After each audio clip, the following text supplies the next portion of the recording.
The opinions expressed on the radio program by the hosts, co hosts, guests, and call in listeners or chatters are solely the opinions and responsibility of the original source who expressed them.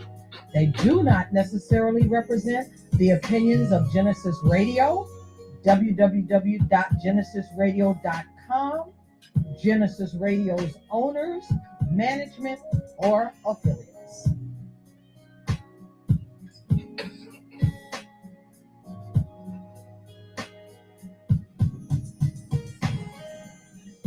Good evening. Thank you for tuning in. My name is Kevin Stevenson. My co-host is Shaquana Terry. This is GenesisRadio.com, and we are the Empowerment Show. Are we doing up? Good afternoon. I almost said it's Thoughtful Thursday, but this is actually Freedom Friday. And you're on the air with Ron and Romane and Miss Tish. Well, as you can see, only one chair is filled. And Romane is busy, but will be with us shortly, hopefully. Miss Tish is on the way. She's going to be coming to drop some knowledge with us.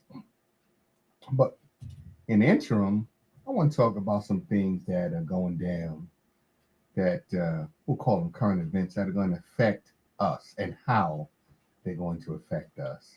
You know, we think that these situations that are in distant lands like Europe, like the Middle East, won't have much effect on us here in this country. Well, you know, we fought 2 world wars. Neither of them began here in the States. They were always overseas. And a lot of what is happening now has happened before. So let's get into that. The New York Times is reporting that the European countries, England, France, Germany, they are considering sending trainers to train the Ukraine army in its fight against Vladimir Putin and Russia. Well, the U.S. has been resistant to the proposal of bringing American troops into close proximity with Russian soldiers, in the course of training Ukrainians. Well, now America's stance may be softening, and America may be considering sending American troops into Ukraine, into a war zone, to train Ukraine troops so that they can better fight the Russians. Well, isn't that how we got into the Vietnam War? The only difference is this time they're calling them trainers. In the late 60s, it was advisors, actually the early 60s. It was advisors who were sent to South Vietnam to train the South Vietnam Army in their fight against the North Vietnamese. Well, when the training, I guess, didn't go so well, the next thing you know, America was now engaging North Vietnamese and the Viet Cong.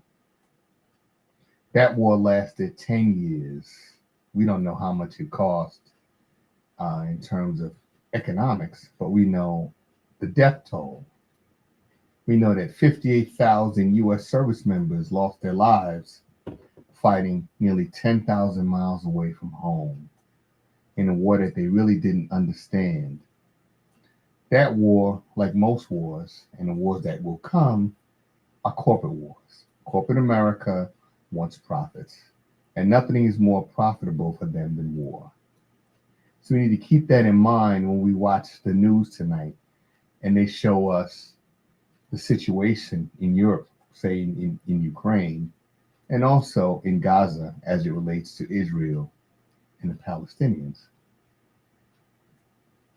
Well, for these young students who are protesting here, and these protests seem to be gaining momentum, not just here, but around the globe, more young people are becoming more politically active, more engaged. And that's a good thing because it is no secret. Old men start wars for young men and women to fight. And that has been a situation that has been going on for hundreds of years now. You know, you go back into medieval times, the king would be at the head of the column of soldiers charging into battle. Well, at one point they said, no, you know what, king, you're too valuable to die on the field of battle. So we're going to not send you out there. We'll send nobles who are beholden to the royal family. We'll send them, and they will bring their soldiers out onto the field of battle, but not the king or the king's family. Eventually, the nobles dropped out. And who was left? Poor people. Poor people who go out and kill other poor people. And what do we benefit? The Vietnam War, as I said, was 10 years long. How did America, the average American, benefit from 10 years of total barbarous behavior in Southeast Asia? A lot of vets came back feeling unappreciated. A lot came back to unemployment on the rise, couldn't find a job. They came back addicted to substances like heroin, alcohol, other drugs. And they were basically kicked to the curb by the Veterans Administration. They would give them medicine, but that's pretty much it. Medicine to keep them doped up so they couldn't deal with the harsh reality of being back home. 50 years later, you talk to some of these young men and women who are coming back from places like Iraq and Afghanistan. And how does the government receive them? Same way. They keep them doped up so they don't have to deal with the realities. The realities are not a lot of jobs, not a lot of appreciation, not a lot of help from organizations like the Veterans Administration. I think a third, they say, of the U.S. homeless population, I think they say maybe a third of them are U.S. veterans. How is that possible? You go off to fight for this country, you put your life on the line for an ideal.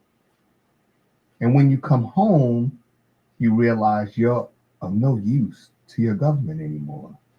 You served your purpose.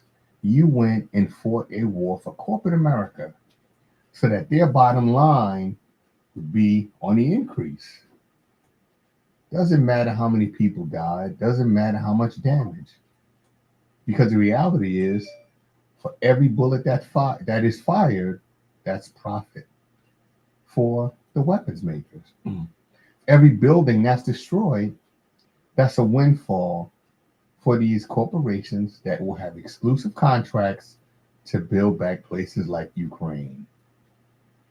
And that, ladies and gentlemen, is what this war is really about. Profits. U.S. corporations, one in particular, BlackRock.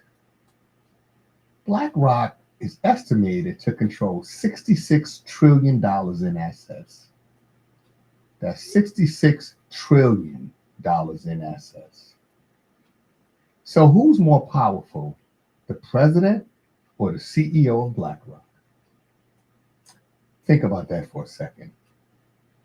BlackRock, they're doing a lot of business in Ukraine simply because they own many of these defense contractors that are providing the weapons that Ukraine is using to fight the Russians. Secondly, they have gained control of most of Ukraine's farmland. Ukraine is the breadbasket of Europe. Most of the grain that is produced to feed the people of Europe, and some in Africa and other countries, other continents, including here, comes from Ukraine. And now one company, BlackRock, pretty much has exclusive control over Ukraine's lands. I'm talking about their farmlands. Also, when this war is finally over, BlackRock and its subsidiary companies will have exclusive rights to rebuild what is left of Ukraine. So when you see these explosions from bombs going off, we see devastation. Other people, they see profits. And for these young people, as I said, that are protesting, and as I said, protests gaining momentum, these folks, some of whom cannot afford to pay the rising cost of tuition, some of them may have to get student loans or even financial aid. Now, when I was of college age, every male of my generation had to apply or at least register with selective service. Selective service is a really nice way of saying the draft. So for the last several years, the U.S. Armed Forces has not been able to maintain their quota of recruits. How do you fight a war with no bodies? So for these young people that are out there protesting, I think it's more than just the war in between Israel and allegedly Hamas. For them to say they're fighting Hamas, why is it so many women and children are dying? Small children. I don't know. I would think you have to be older than a toddler to join Hamas. Yet those are the people that are dying. The toddlers, the small children, women.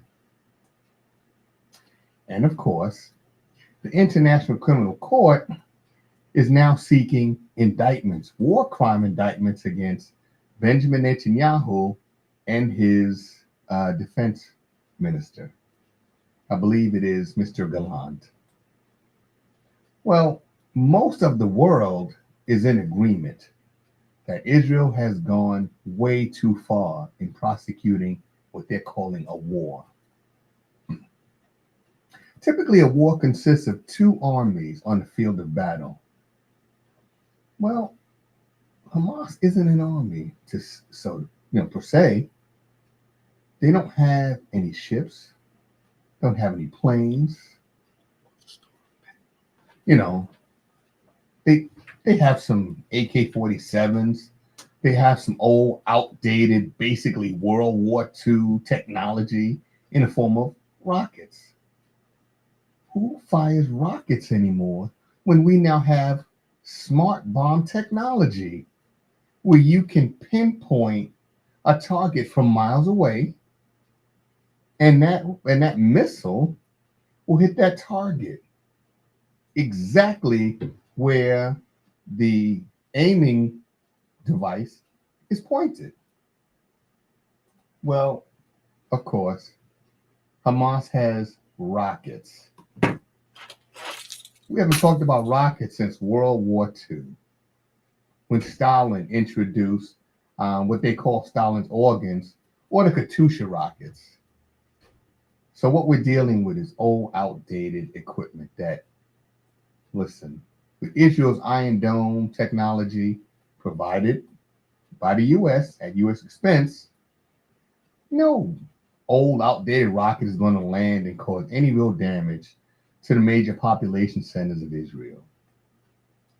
But the point is that only the United States and a few of the European allies are saying that what the ICC has done in seeking indictments is a miscarriage of justice. But why?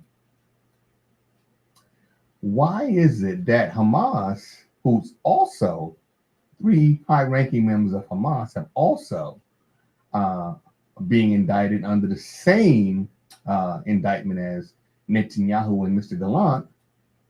Why are they the bad people? Why are they the terrorists? So we're told on October 7th that Hamas attacked several sites, or several locations in Israel. Now, I've seen the footage. I do have some degree of skepticism. And why?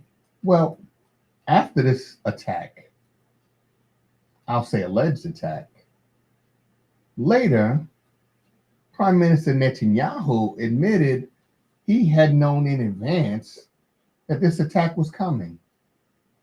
Doesn't that sound very similar to what happened here in this country?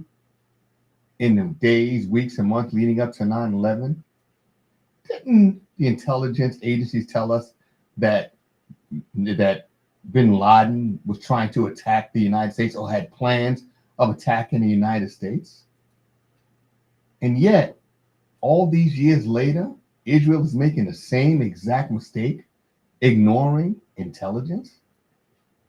Israel, that has probably the best intelligence gathering apparatus on the planet. Mossad, by far, is probably the best at locating and neutralizing individuals. Now, let's talk about neutralizing individuals because something interesting happened last Sunday. The Iranian President Ibrahim Raisi, was traveling in a convoy of helicopters, 3 to be exact.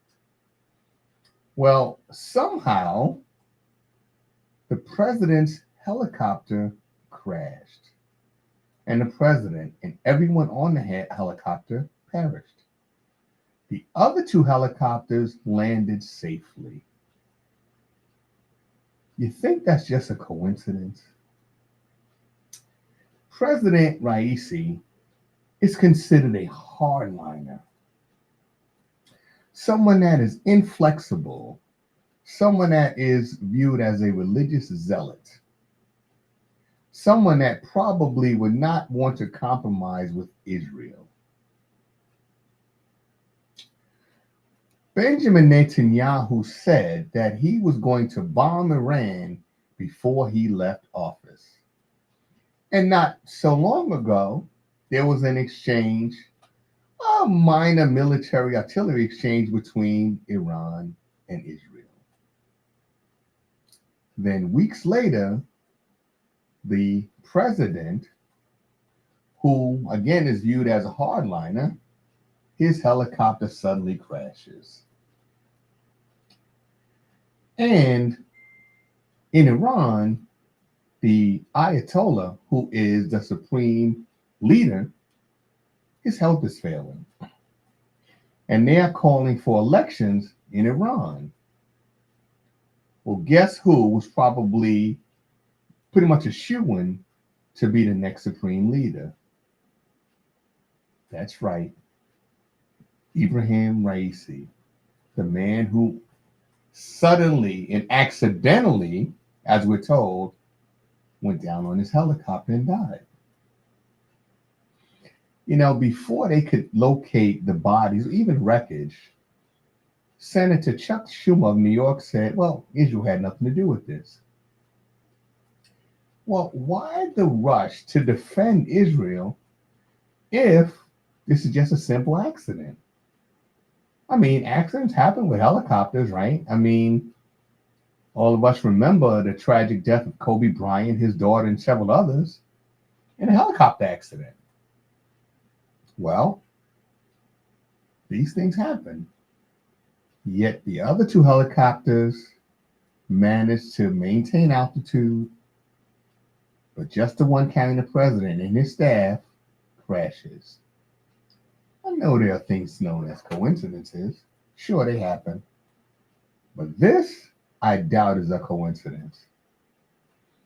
Now, as the situation in the Middle East, or what's called the Middle East, heats up, what does that mean for America, for this country?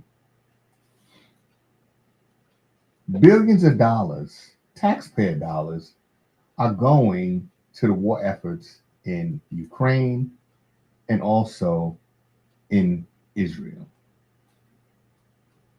America's economy is faltering.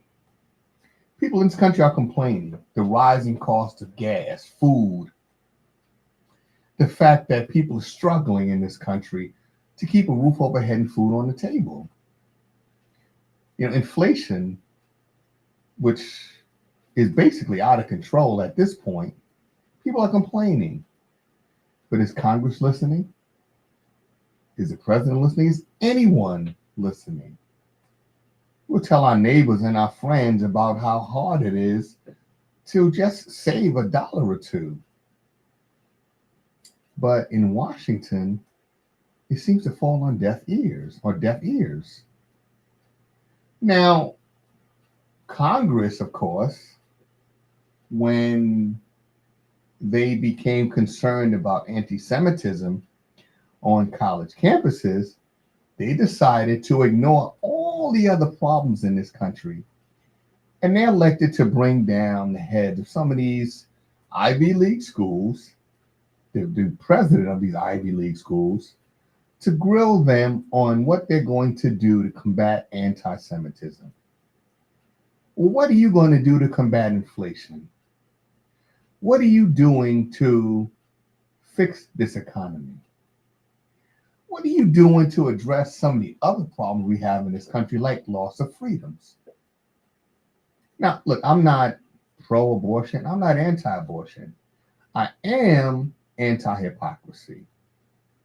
So we have a group of men, predominantly men anyway, we're going to tell women that you are going to carry this child to full term, regardless of if you're a victim of rape in some places, incest, or even if you're told that this child is non viable and it may cost the life of both the mother and the child. Since when in America does the government decide what we're going to do with our own bodies? I know, we talk about it in terms of abortion, but in reality, it's probably more like reproductive rights.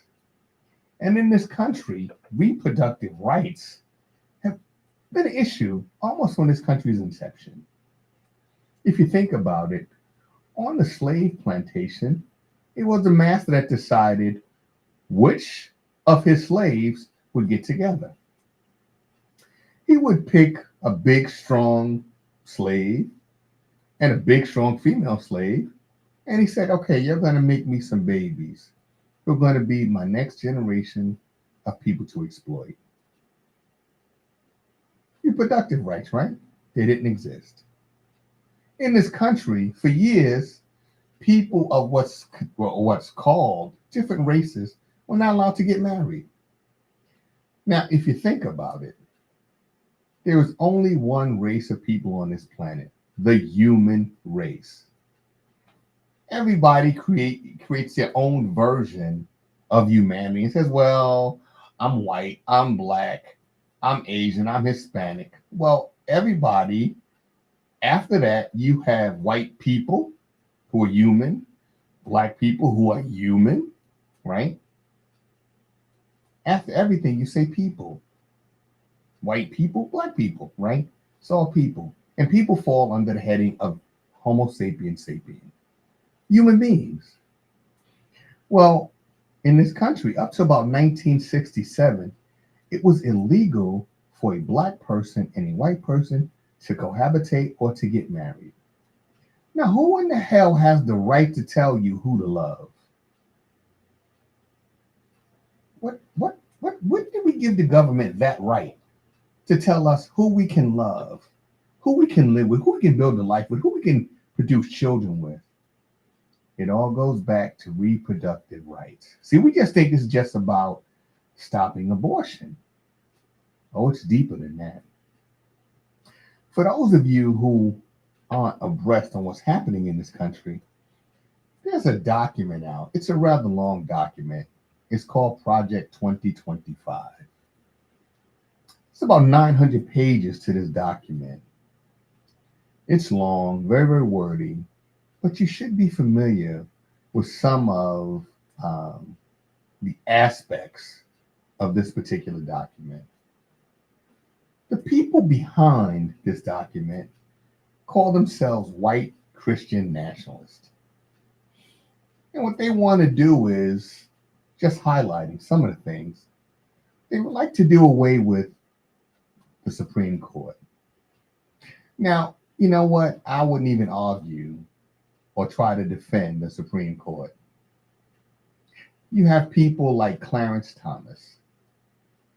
Well, we've known for some time now, it's come to light that Clarence Thomas has been accepting a steady stream of gratuities from a wealthy Republican donor. even bought his mother's rundown shack of a house. Now, why does a billionaire need Clarence Thomas's mother's house? Does that make sense? A billionaire. He could buy 1,000 of those places. And yet, he buys Clarence Thomas's mother's house? What are you going to do with it? What value does it have to you?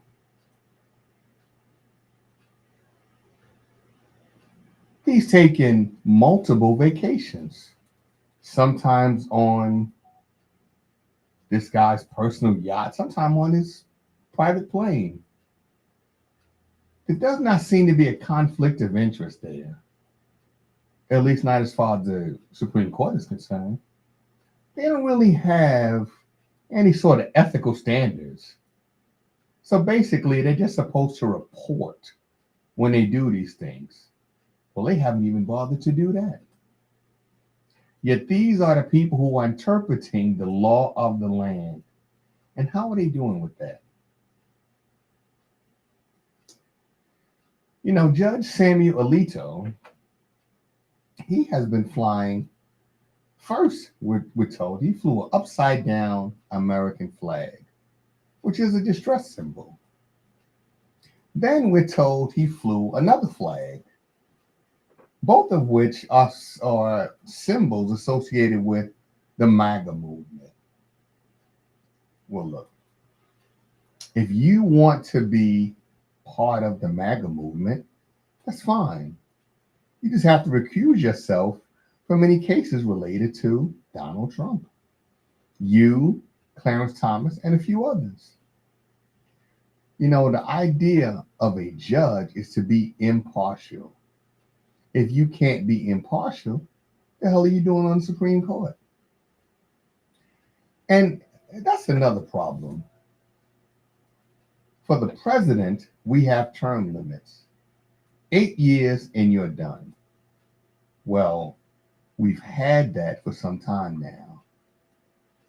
But with this upcoming election, if Donald Trump wins, and there's a real possibility, very real possibility that he can and will win, the term limits for the president may go away.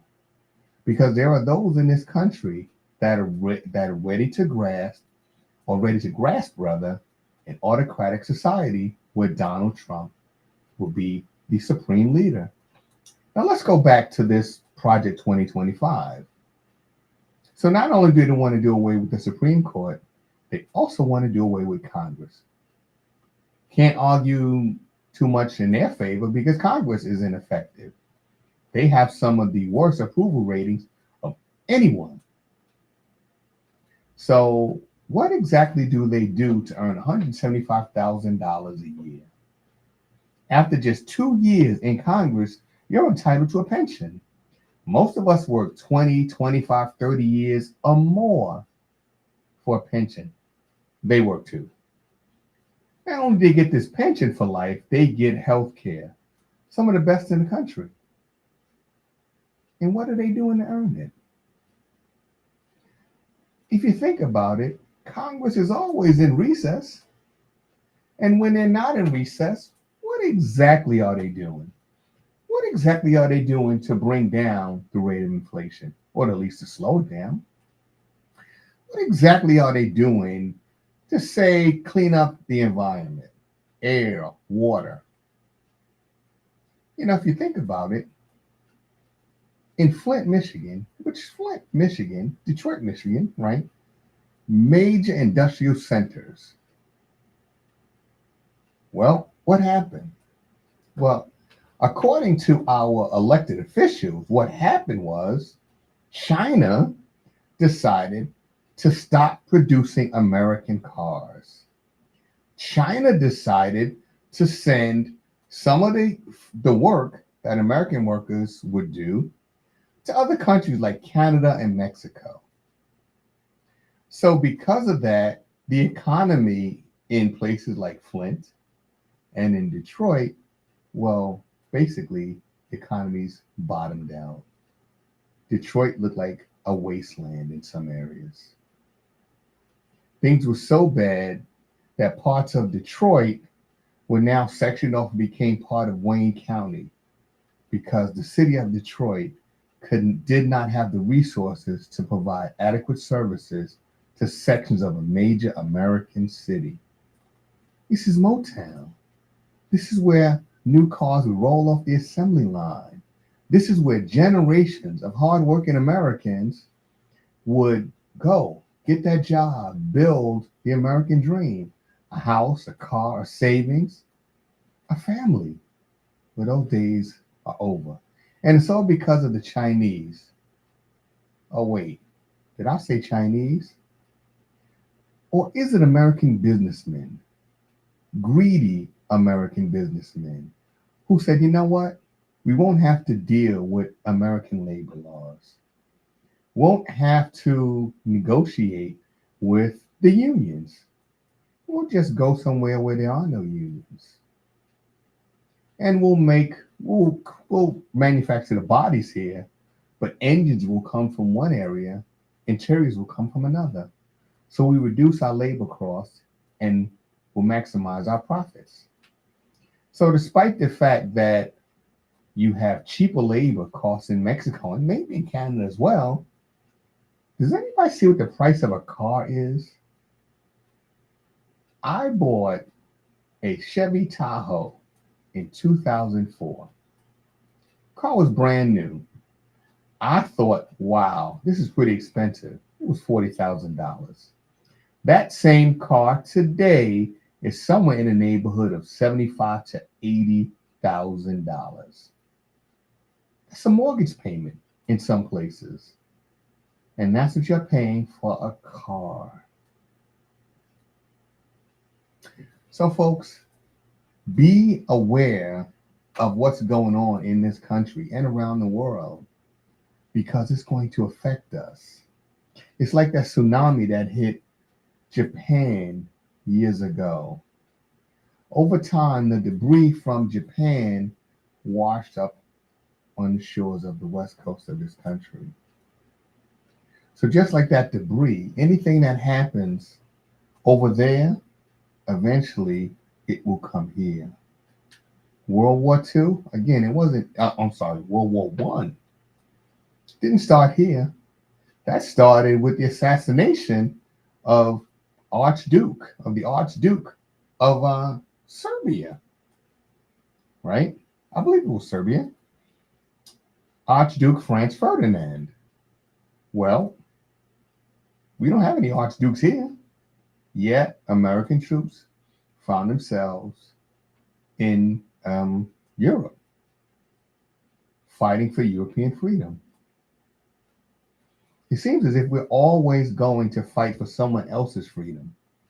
What about freedom right here at home? What happened to good old American freedom? What happened to America or Americans being able to make decisions for themselves?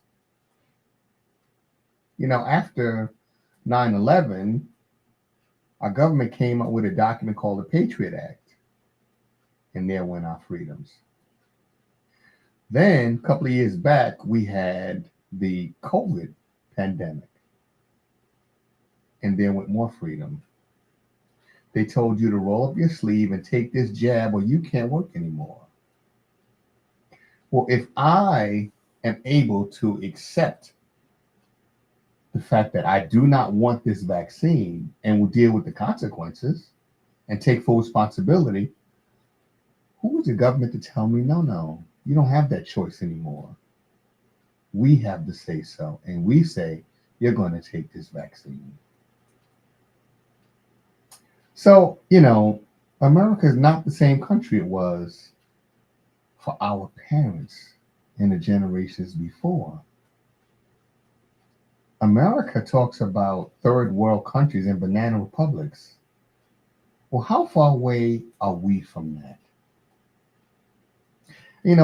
Something interesting happened just yesterday or the day before. Presidential hopeful Donald J. Trump He took to the airwaves to say that he thought that President Biden was trying to assassinate him when they came to serve a search warrant on his property in Florida, Mar-a-Lago.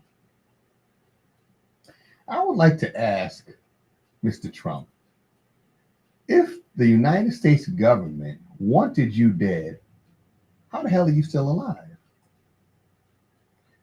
Ronald Reagan, a very popular Republican president, was shot by supposedly a very deranged, very sick young man named John Hinckley. Ronald Reagan was ringed by not just police officers, but the Secret Service. And yet he was still shot. And he was a sitting president. I don't think I need to mention John Fitzgerald Kennedy and what happened to him in Dallas. I think about everybody has seen that horrific footage. So if they can kill sitting presidents, why can't they kill a potential candidate for the presidency? I think if you're going to lie, and let's be realistic, politicians and Trump are no stranger to lies, tell ones that aren't so dangerous. You inflame people's passions when you talk about stuff like being the target of an assassination attempt. You see, I would not say that Trump is the most intelligent president we've ever had.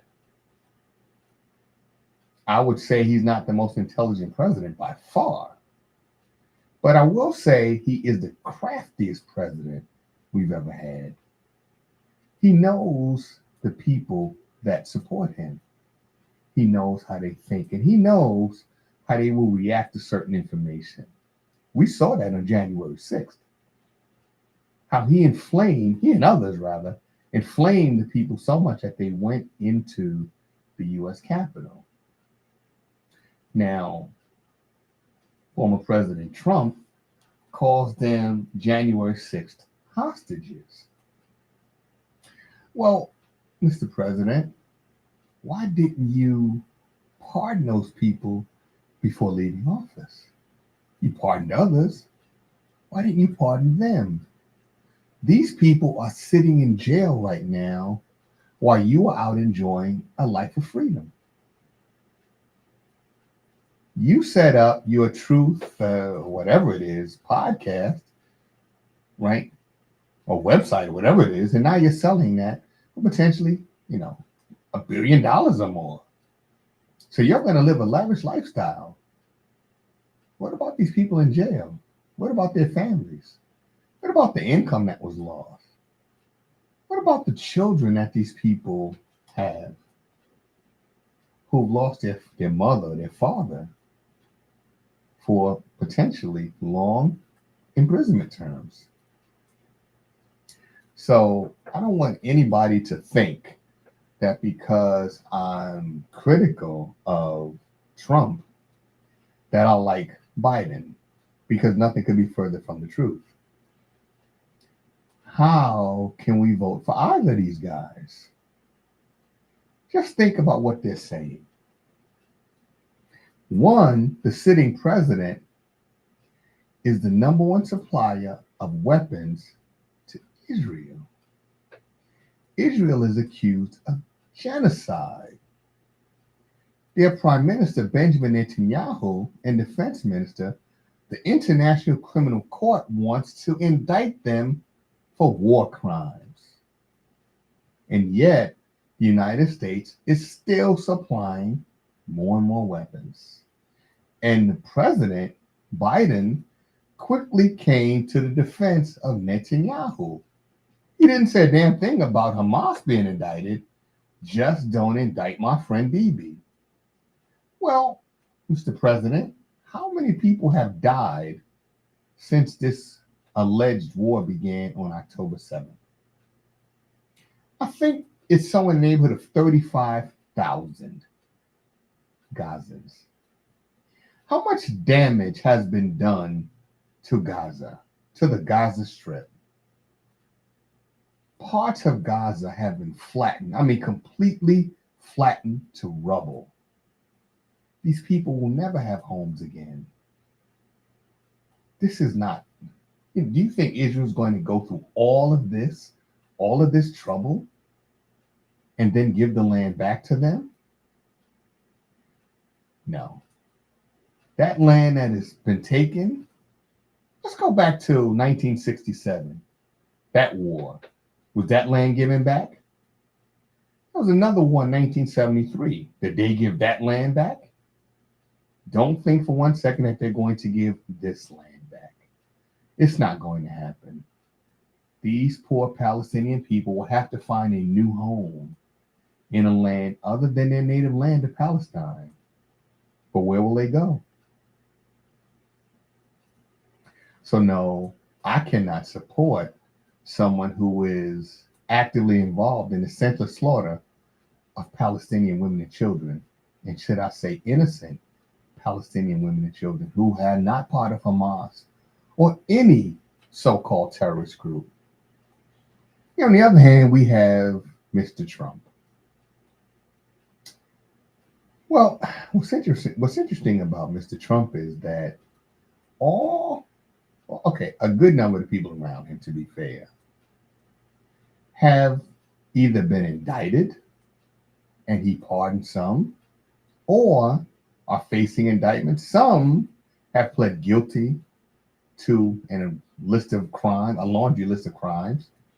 Others are currently under indictment awaiting trial. Yet, Mr. Trump is innocent of everything. The people around him, that group that's around him, they're the criminals apparently, but not Mr. Trump. So all this was going on, he didn't know anything. If you are the law and order president and laws are being broken or violated, why would you pardon these people? If you're the law and order president and you are backing the blue and you support justice, why would you pardon people that are accused of some serious crimes? Then you have, even during the pandemic, you had groups like Black Lives Matter that were out demonstrating peacefully. Well, according to our former president, these people were on the same, level as maybe Hamas. They were almost called terrorists. Some were called flat out terrorists. Well, how many people had they killed? How much property did they destroy? Israel, 35,000 people dead. Nearly the entire Gaza Strip has been flattened, but they're not terrorists. Black Lives Matter hasn't flattened any property, hasn't killed anyone, but they're terrorists. Make that make sense. But let's go back to Mr. Trump. So I get it. This case in New York, right? Realistically, it could be a sham because, yes, I don't think the powers that be want Trump back in the White House because I don't think Trump is going to play ball. And when I say play ball, I mean Trump has signaled that he is not pro-war. Presidents in this country who are not pro-war don't seem to do very well. One of the reasons JFK was assassinated, he was hesitant to get involved in Cuba. Remember the Bay of Pigs? Well, Kennedy did not send air cover. So that failed. He didn't want to go into Southeast Asia, even though there were plans drawn up on ways to get into this war. Kennedy was like, no, I don't think I want to do that. Well, we think of it as patriotism. when in reality, it's all about money. You fight a war, well, the arms makers are making a lot of money.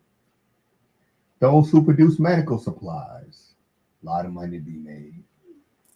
Those who are going to supply food to the troops, fuel, and all those things, those logistics, making a lot of money. The economy begins to boom because everything is geared toward the war effort. Makes a lot of money for Wall Street. When you don't go to war, well, you threaten the bottom line. And when that happens, you typically either lose the next election or you end up like Kennedy or like Reagan, who was fortunate. He lived to tell about it. But anyway, those are some of the things that we need to be aware of, acutely aware, because all of these things are coming our way. And while I say what's coming our way, a couple of weeks back, there was a video circulating online, and they were saying that the next pandemic has already begun. This next pandemic, they say, is going to be the bird flu. Oh, we've had the bird flu before, but this apparently is an enhanced version of the bird flu. This one they are projecting is going to take out more people than COVID. And of course, once it starts and begins to spread like wildfire, before you know it, they'll have a miracle vaccine. Just like we did with COVID. Now, I can remember about 1981, there was this new form of communicable disease that was spreading along the Bay Area of the West Coast. It was only affecting, at least initially, the gay population. So they called it GRIDS, Gay Men's Related Infectious Disease Syndrome. Well, later on, it crossed over into the heterosexual population. IVDA drug users or intravenous drug users, and then heterosexuals. Well, the name was changed, or the acronym was changed from GRIDS to eventually AIDS. We still have many people suffering from AIDS. AIDS wiped out millions across the globe. And yet, 50 years later, or nearly 50 years later, we don't have a vaccine for AIDS. 50 years, no vaccine. 2 years, they found a vaccine. I don't know. I think there's something off kilter there. Then you got to figure, in 1932, the Public Health Service in Alabama started experimenting with syphilis in black men. Well, that experiment ran from 1932 to about 1972. 40 years of experimentation. And there's no vaccine for syphilis. 40 years, no vaccine. HIV or AIDS, 40, 50 years, no vaccine. All this experimentation, all this money going to research, no vaccine. Yet, COVID hits, and in less than 2 years, a vaccine pops up that is supposed to protect against the spread of COVID. Did it work?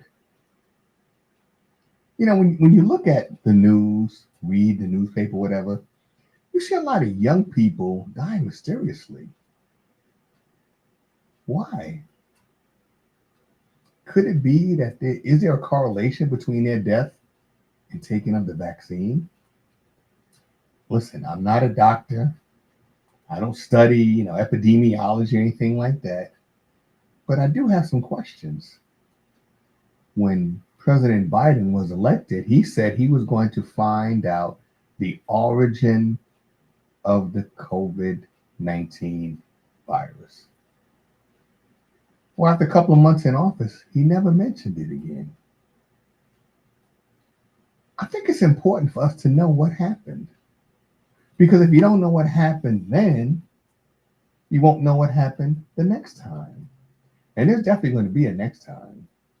Because there's so many rich and powerful people that are saying the planet is overpopulated. But how can that be?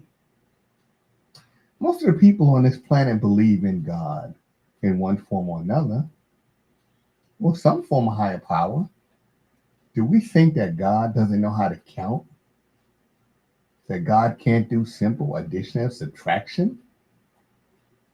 This isn't about God, folks. This is about men, men and women who have decided the earth is theirs. And they will dictate the number of people on it. And if they feel that there's too many, then they will do what they call the great culling. The great culling is simply they'll kill people in mass. Because they're saying the resources are stretched thin. Well, who stretched them thin? You know, when Bush was president, George W. Bush, there were some in the oil industry saying we were at peak oil. Basically, that there wasn't a whole lot of oil left to be found. Well, is that true? And if it is, why are people so resistant to electric cars? We're told that climate change is caused a lot by man's activities. Is that true? Well, there are those who say yes and many that say no. But just assume for a moment that there is a possibility that there is something to this climate change situation.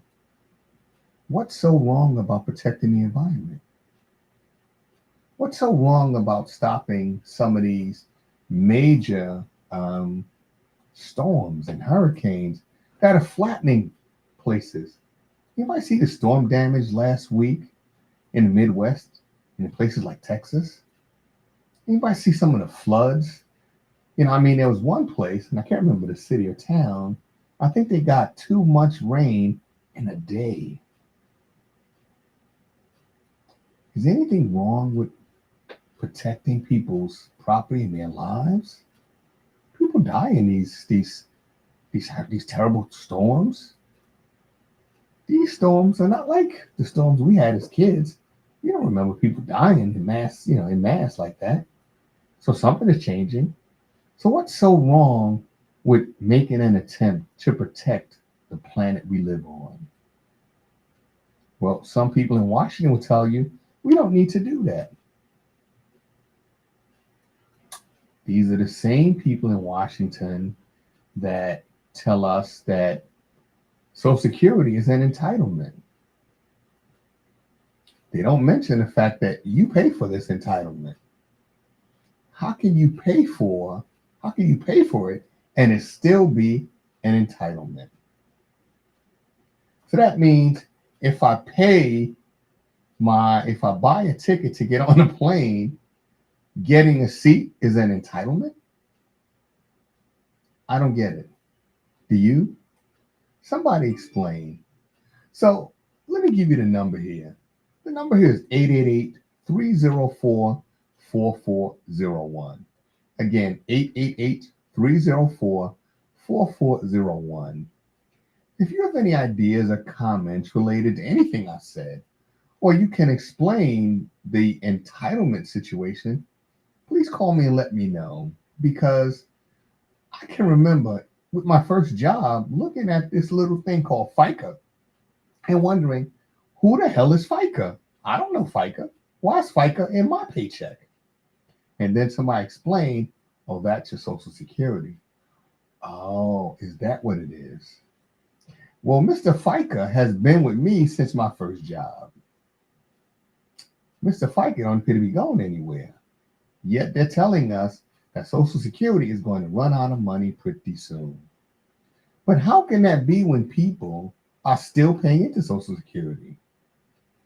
And keep in mind that if a husband and wife both retire, and say the husband, since women tend to live a little longer than us, The husband sadly passes away. Well, instead of getting both Social Securities, the surviving spouse is only entitled to one. What happens to the other person's Social Security? Guess what? It goes back to the government. Social Security will give you about, I don't know, I think it's the last figures I saw were $255 for a funeral.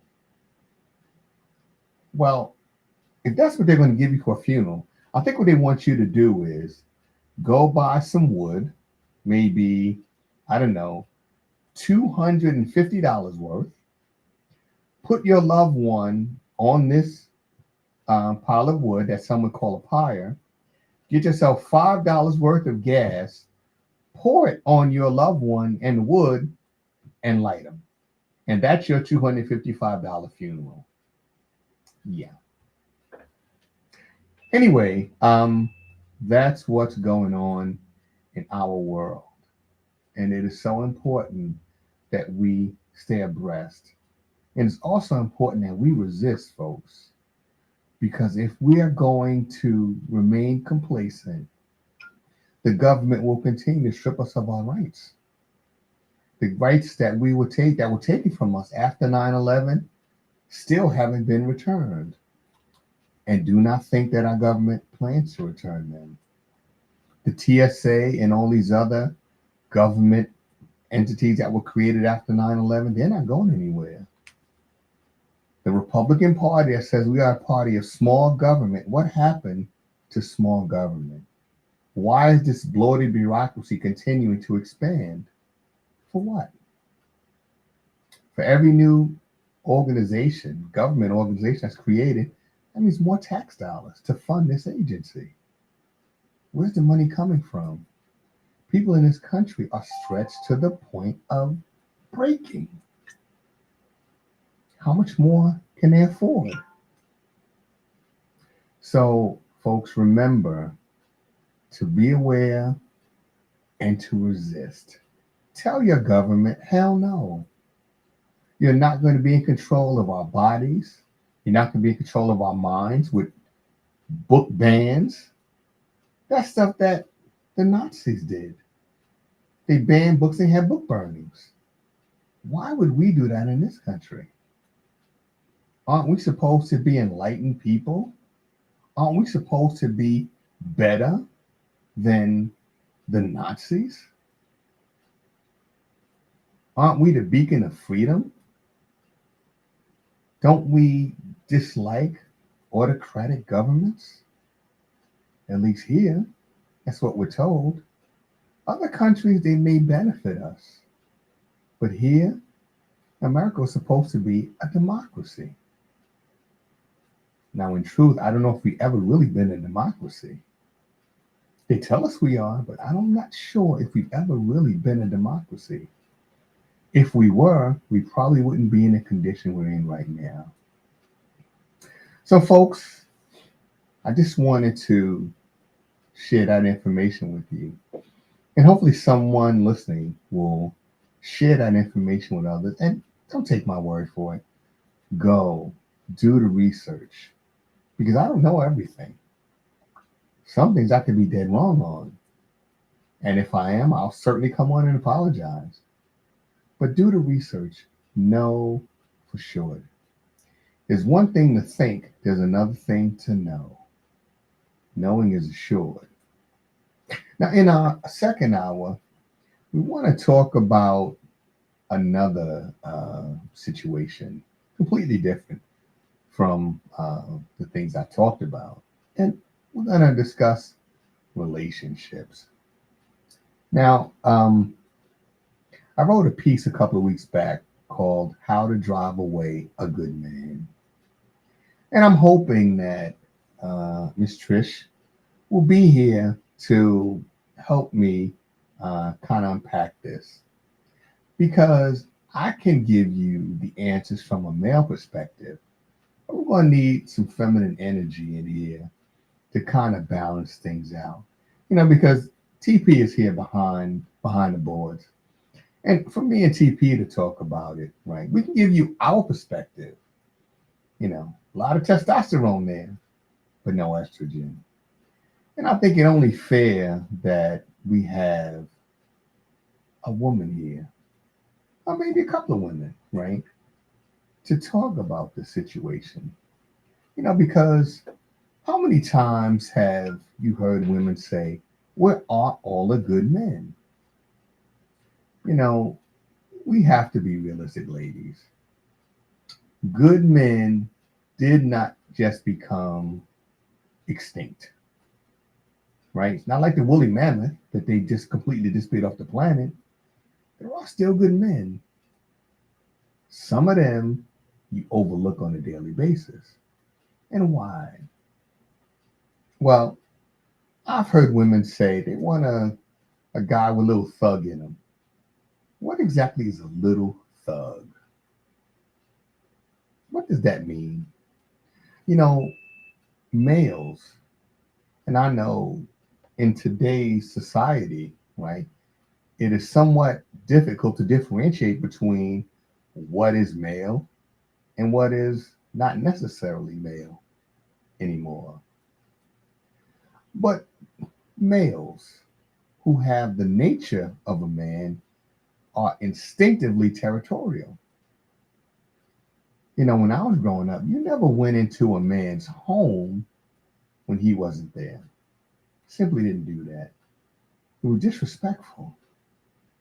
So if you went to your friend's house and he was not home, you would simply say, well, tell him I'll be back later, or tell him I'll give him a call. Or if you really need to see him, you might just sit out in your car till he got there. But you didn't go into that man's home. It just did not happen.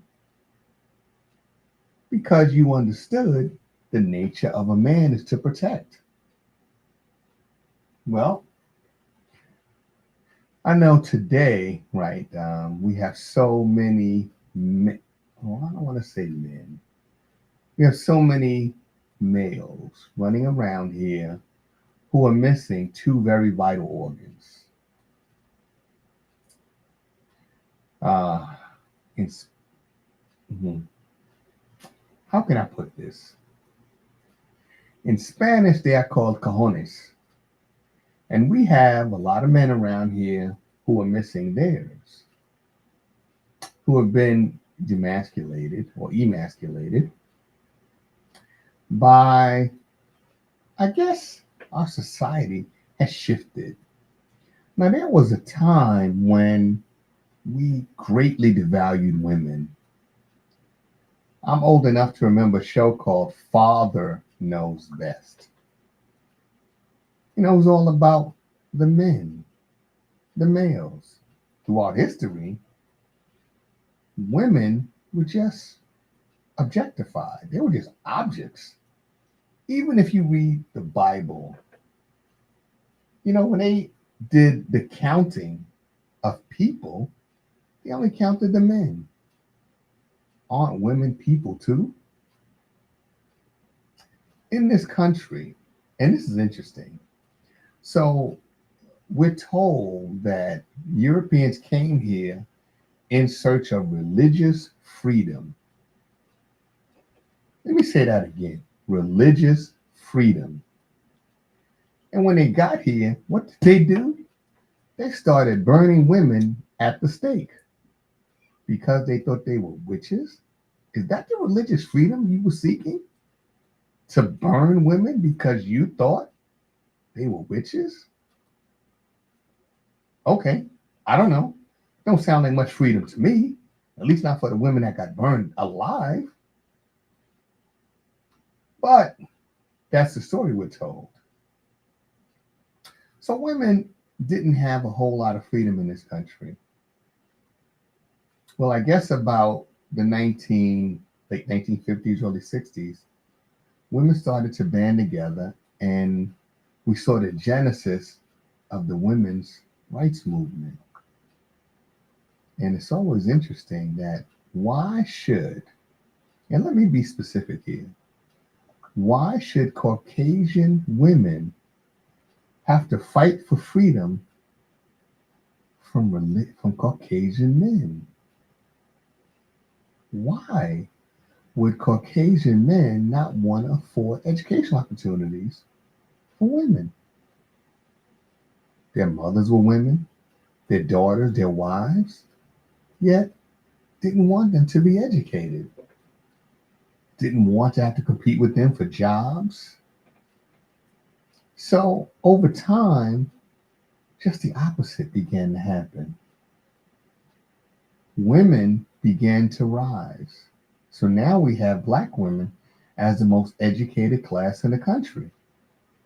So the value of men, which in this country up until the probably 1960s, when the pill was introduced and women's liberation movement kicked off, then over time, well, the scales became unbalanced. So now when you watch interviews and there's a husband and a wife, the wife does all the talking. The husband sits there as if, yeah, maybe she'll ask me a question, maybe she won't. I just sit here and be quiet. Does anybody remember when Barbara Walters did the interview with Mike Tyson and Robert Givens? Mike Tyson just sat there like he was almost like a zombie. And maybe he was given some of those pills that kind of zombified him. But over time, the value of manhood decreased. So now we have so many young boys that will never understand the true nature and roles of a man. And of course, that plays into our relationships. These young men are going to grow up, and those that decide that they are heterosexual and seek relationships with women, well, it's going to be very difficult because women now have a track record of achievement. If you are not on their level socioeconomically, we'll even give you a second look. Now, does that mean you're not a good man because you don't have a 6 or 7 figure salary? Can good men be civil servants? Well, I would think so. But in our society, it seems as if we value people based on things. So if you have a nice car, well, that's a plus. If you have a nice house, well, that's a plus. If you have things like jewelry and lots of money, those are all pluses. But what does that say about you as a person? So just the other day, I saw a video, and the video appeared to show P. Diddy beating the living hell out of Cassie. Now, from the angle that this video was shot, and this is a security video, you did not necessarily see the face of the man attacking the woman. Well, this video has been around for a number of years. It is alleged that Puffy was able to basically pay off the hotel, or at least someone within the hotel, to not let this video see the light of day. Well, eventually, the video got out. And now he's apologizing profusely. Well, again, if you go according to the theory that things make you a good man, Puffy ought to be a really good man. Well, you might suffer some beatings. You might suffer some sexual abuse, mental and emotional abuse. But are you willing to do that? Are you willing to accept that for those things? What's the value of those things when you go to sleep afraid for your life and you wake up terrified? I don't know. But anyway, ladies, I said in my piece that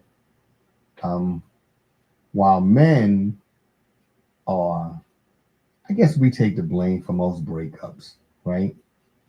Most people say, he did this and he did that. Well, sometimes when a relationship breaks up, there's always probably some culpability in, for both parties, right? Especially if it's a long-term relationships or a relationship and you have children, you have a home and things of that nature. Usually it's both parties. And don't get me wrong, one may be more culpable than the other party, but typically it's both of you. Now, ladies, some of you, right, who say you want a good man, well, there are some prerequisites. If you want a good man, do you think you might have to be a good woman? Do you think that you might have to compromise somewhat? Now, I'm not saying lowering standards. I'm not somebody like Elon Musk that's saying, oh, standards have been lowered. No, don't do that. But I think we have to look at people on an individual basis. I think we need to focus on not so much what they have, but who they are. If you find a man who makes $40,000 a year, which is nothing in our society,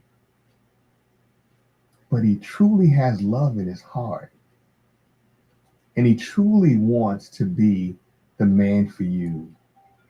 He wants to give you the world if he could, but how many women are going to say, I'll give him a chance?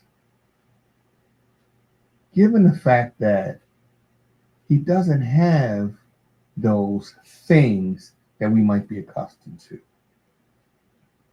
Now, I'm not talking about the guy who basically has absolutely nothing. Those are the ones that a lot of women take on as projects. You know, he's the one that you can easily control. Why? Well, he doesn't have anything. He lives under your roof, eats the food that you provide, drives the car that you own, puts gas in with money that you give him. So he's basically under your control. We're talking about the guy that has his own place, that can take care of himself, albeit he struggles. I mean, unless you're rich in this country, there's going to be some struggles. But he may not wear the flashiest clothes because maybe that's not his focus.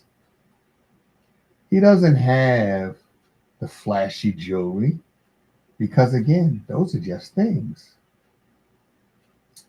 How many women are going to listen to what he has to say? Because let's be realistic now. We live in a very visual society where we look people up and down and we make judgment calls. So if he doesn't say come like a new car with all the bells and whistles, bold sound system and, the radar in front of the car that you activate the cruise control and it basically keeps the distance for you. And now you got the hands free where you don't have to hold steering wheel anymore. Okay, that's wonderful. People don't come that way. You don't order people a certain way. You kind of learn to adjust to people for who and what they are. So if you meet this brother and he doesn't have all of the bells and whistles like your new Mercedes, do you give him a chance? Do you say, okay, you're not quite what I'm accustomed to, but I'd like to get to know you more. I'd like to find out more about you. And look, ladies, I'm not saying that it's all the ladies' fault because no, not always. But ladies, let's be fair, it's not always the man's fault either. We spend so much time pointing fingers at each other that we don't really have enough time to talk about what brings us together. So, folks, that was the focus of the piece I wrote. And a lot of you who may be listening read it, and I got quite a bit of feedback on it from both men and women. A lot of men felt that there were things that I said that they did not feel comfortable saying to their spouse. So they kind of, well, not kind of, they held it in. And I say this to both sexes. And I'm sorry, folks, but in my mind, there are two sexes. I'm not from this generation where we have, I don't know, 15 or 20 different gender expressions. All I know is two. Sorry. But anyway, if you're in a relationship, speak up. Let your partner know what you're thinking. Let them know what you're feeling. Give them the opportunity to fix what's broken. Now, ladies, let's be fair now. A lot of you expect men to be not just your companion, not just your lover, not just your friend. You want us to be a mind reader too. So sometimes you'll be upset about something and we'll ask you, hey, baby, what's wrong? You all right? Yeah, I'm fine. Oh, okay. Now you can hear in her voice something is wrong. So you ask again, hey, baby, you sure you all right? Is there something I can do? I said I'm fine. Oh, okay. So now with that, oh, brother's going to be like, you know what? Listen, I asked her what's wrong. She doesn't want to tell me. So you know what I'm going to do? I can't just sit here and drag it out of her. She'll tell me when she's ready. So you know, you go off to do something else. Maybe go sit down and watch the game. And before you know it, here she comes sitting next to you, staring at you. Is something wrong? Do you think something is wrong? Well, I would say so. You know, you seem to have an attitude when I came through the door. Well, why do you think that is? I don't know, baby. Why don't you just tell me? See, that's the problem. We're not mind readers. Don't expect us to be. If there's something that needs to be said, why not just say it? And it doesn't have to be an argument. If everything results in an argument, maybe we don't need to be together. But why can't we just sit down and you just tell me calmly what's going on? And look, we get it. We're all under stress in this world we live in. The society's crazy. And so much is put upon us. You know, when I was a kid, nobody called your house after 5 or 6 o'clock. That was the dinner time. That was the family hour when you sat around the table and you listened to the life lessons your parents were teaching you. Nobody bothered you. Nowadays, if you work in some professions, they give you a cell phone, you have a laptop computer, you have a home computer. They're always tracking you down. Deadlines on this. We need this like yesterday. So you're constantly working. You ain't getting no more money for it, but you're still working. So I get it. The pressure is always on. We're both under pressure. So let's just talk about it. Let's just see what can be done to deal with the pressure that we're under.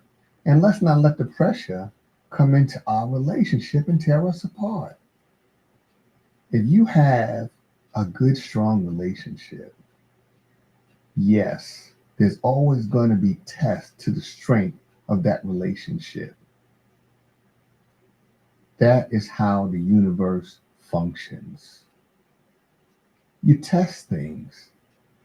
If you're gonna take a bath, don't you think you might want to stick a toe or something in the water just to see how hot it is before you jump into some boiling hot water?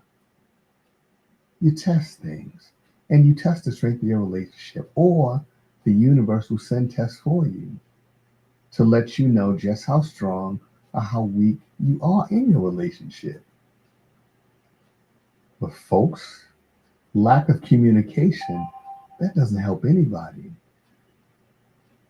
Sisters, we're not mind readers. You know how to speak. Typically, when you want something, you manage to tell us that. Especially if you want that ring. You want to go with your man to the jeweler and you want to pick out that big rock. You know what I mean? Because the ladies here have told me, listen, when we do things, y'all think we're doing it like dressing up.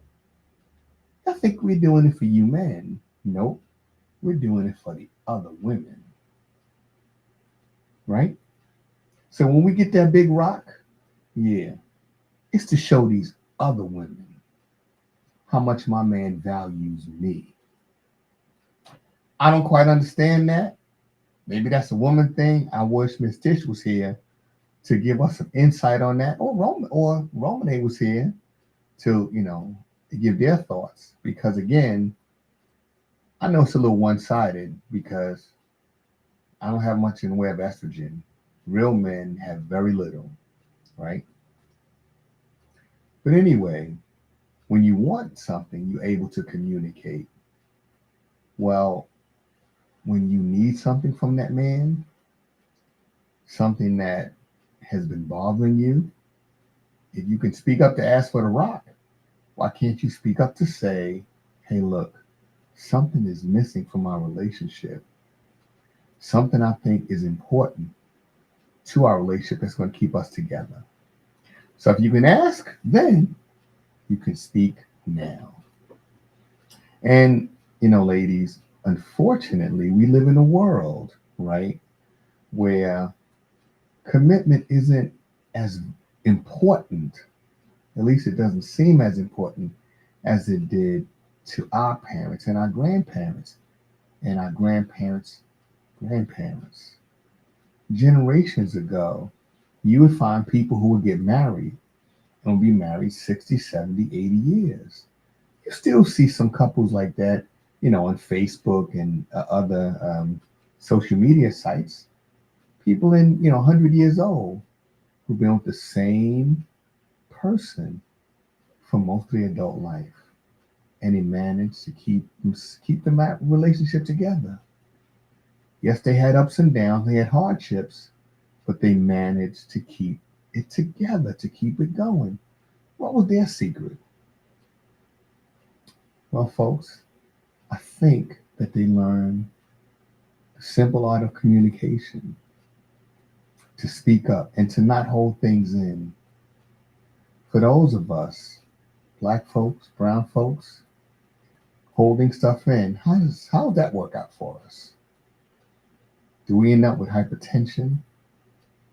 Do you end up with diabetes, heart disease? Do we end up taking psych medications because we can't cope with reality anymore? That's what happens from holding it in for all those years.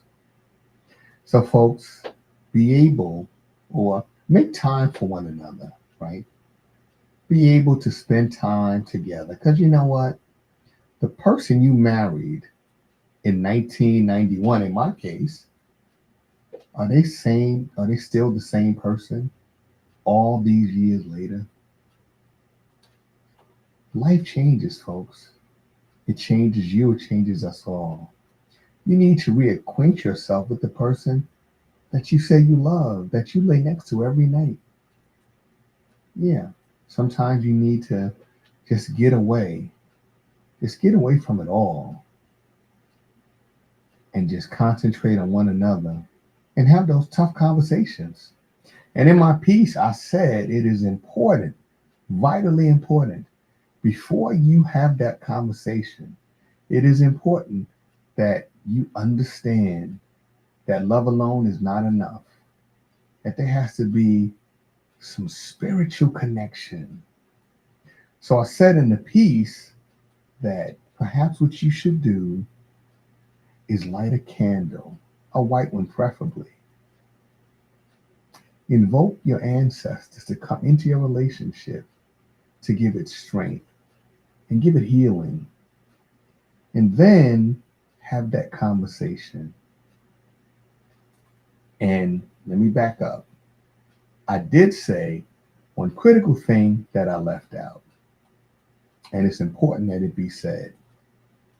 We need to strip ourselves of all the things we hide behind. Ladies, if that means taking off that weave, guys, if that means taking off those gold fronts, if folks still wearing them, gold chains, jewelry, anything that you hiding behind, you need to strip yourself bare. And you need to come together as who you truly are. No makeup, nothing, right? Accept each other for who you are, then you have those tough conversations. If your relationship is strong enough, then you will survive that tough conversation. And if anything, it will only strengthen the bonds you two have. So, folks, that's going to be the show for this week. Next week, we're going to be back on Thursday, and hopefully, the ladies will join me again. I know it's been quite a while since you've seen Romane, Tish, and myself all together at one time. But like I said, life changes, right? So much happens to us on a daily basis, and life comes at you hard and fast, and you got to be ready, and you have to be able to react. And sometimes something like coming to the show has to take a back seat to dealing with family issues. And the ladies have been dealing with some serious family issues. So, for those of you who are praying people, pray for our sisters, and show your support. You know, Sometimes you just call in and just ask how they're doing, and soon enough they'll be back and you'll hear firsthand, from them. And we can get some perspective from the lady side because ain't enough estrogen in here with just me and TP Square, to tell you what a woman thinks and what a woman feels. And with that, I'm going to say, I hope you all have a really nice Memorial Day weekend. Y'all go out there, y'all have a good time, y'all party hardy, but not too hard, right? If you're going to drink, don't drive. And if you're going to get together with the family, right? If you're going to get together to have a barbecue, make a commitment to continue that connection with the family. Because all of us say, I'm going to visit, I'm going to call, and we don't. It's time we start living up to some of those promises. That we're going to call, we're going to stay in touch. Because in just a short time, we're going to see just how much we're going to need one another for our own survival. So y'all have a good weekend, and we'll see you back here next Thursday.